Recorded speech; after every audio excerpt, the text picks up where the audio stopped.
In the heart of ancient Greece, nestled among rugged hills and shining under the Aegean sun, was Athens, a city-state known for its vibrant culture and intellectual fervor. The year was 508 BC, a time of turmoil and transformation. Athens, like many other city-states, had been ruled by a series of aristocrats and tyrants, men who wielded power over the populace with little regard for the common citizen. For generations, Athenians lived under the shadow of oligarchy. The wealthy families, united by bloodlines and mutual interest, controlled land, trade, and laws. The common people, farmers, artisans, and laborers, had little say in governance. Resentment simmered beneath the surface, growing with each passing year. The tipping point came under the rule of Hippias, a tyrant whose harsh policies and paranoia created widespread discontent. His spies were everywhere, silencing dissent, and his taxation crushed the lower classes. But the people's spirit remained unbroken. In secret gatherings under olive groves and in the bustling agora, whispers of rebellion grew louder. One of the first voices of change was Cleisthenes, a noble with a vision. Unlike others of his class, Cleisthenes believed in the potential of the people to govern themselves. He saw the suffering of the masses and understood that a city divided would ultimately destroy itself. Inspired by ideals of equality and justice, he proposed the radical idea: the power to make decisions should belong to the people. Cleisthenes' vision faced fierce resistance from the aristocracy, who dismissed the idea of empowering common citizens as absurd and dangerous. But the people were ready for change. Driven by anger and a desire for justice, they rallied behind Cleisthenes, forcing Hippias into exile and marking the beginning of a revolutionary experiment. The first step in Cleisthenes' vision was the establishment of the Assembly, or ecclesia, a gathering of citizens tasked with making decisions for the city-state. Unlike the oligarchic councils of the past, the assembly was open to all male citizens, regardless of wealth or lineage. It was a groundbreaking shift, a step toward equality in governance. Cleisthenes also introduced the concept of democratia, meaning ruled by the people. Under this new system, every citizen had the right to speak, debate, and vote on matters affecting Athens. To ensure fairness, decisions in the assembly were often made through a show of hands or by casting small clay tokens. One of Cleisthenes' most innovative reforms was the reorganization of Athens into 10 tribes.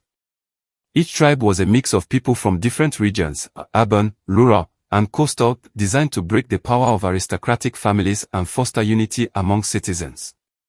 This change reshaped the social fabric of Athens, encouraging cooperation and mutual respect. However, democracy was far from perfect. Women, slaves, and foreigners were excluded from political participation, leaving a significant portion of the population without a voice. Even among citizens, debates could become heated, with rival factions clashing over policies and priorities. But for the first time, the idea that power lay with the people, rather than an elite few, began to take root. Athens became a hub of political activity. Citizens gathered in the Pnyx, an open-air hill near the Acropolis, to discuss and vote on laws, war, trade, and justice. It was a scene of vibrant debate, with passionate orators vying to sway the crowd. Through trial and error, Athens was building the framework for a system that would inspire generations to come. Democracy, still in its infancy, faced numerous challenges. Internal divisions threatened its stability, as factions competed for power and influence. External threats loomed large, with powerful city-states like Sparta eyeing Athens with suspicion and disdain. One of the first major tests came during the Persian Wars. In 490 BC, the mighty Persian Empire launched an invasion of Greece, seeking to subjugate Athens and its allies. The Athenians, under democratic rule, rallied together in a display of unity and resilience. At the Battle of Marathon, they achieved a stunning victory, proving that a city governed by its people could stand against the mightiest empire. Victory brought confidence but also new challenges. As Athens grew in power and influence, it expanded its naval fleet and trade networks, becoming a dominant force in the Aegean. This newfound wealth brought prosperity but also intensified inequalities and tensions within the city-state. Pericles, a charismatic leader, emerged during this period, guiding Athens through a golden age of democracy. Under his leadership, the assembly became more accessible, with pay introduced for public service to enable poorer citizens to participate.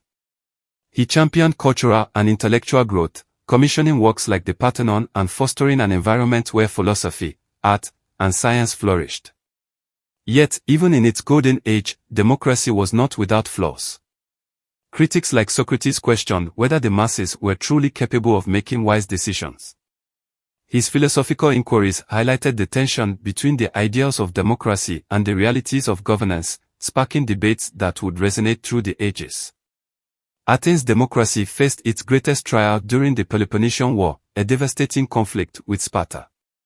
The war drained resources, fractured alliances, and eroded the unity that had once defined Athens. In moments of crisis, democratic ideals were overshadowed by fear and desperation, leading to the rise of demagogues who manipulated the people for personal gain. In 404 BCE, Athens fell to Sparta, and its democracy was temporarily dismantled. The 30 tyrants, a pro-Spartan oligarchy, ruled with cruelty and oppression. Yet, even in the darkest times, the spirit of democracy endured. Within a year, the Athenians overthrew the tyrants and restored their democratic system, proving its resilience. Over time, however, Athens' influence waned. The rise of empires, from Alexander the Great to Rome, overshadowed the small city-state. Yet, the principles of democracy lived on, preserved in philosophical works and historical records. Centuries later, during the Renaissance, scholars rediscovered the writings of Aristotle, Plato, and other Greek thinkers. These texts ignited a renewed interest in the democratic ideals of ancient Athens, influencing political movements and inspiring thinkers like John Locke and Thomas Jefferson. In the 18th and 19th centuries, revolutions in America and France drew heavily from Athenian principles, adapting them to their context. Democracy spread across the globe, evolving into diverse forms to suit the needs of different societies.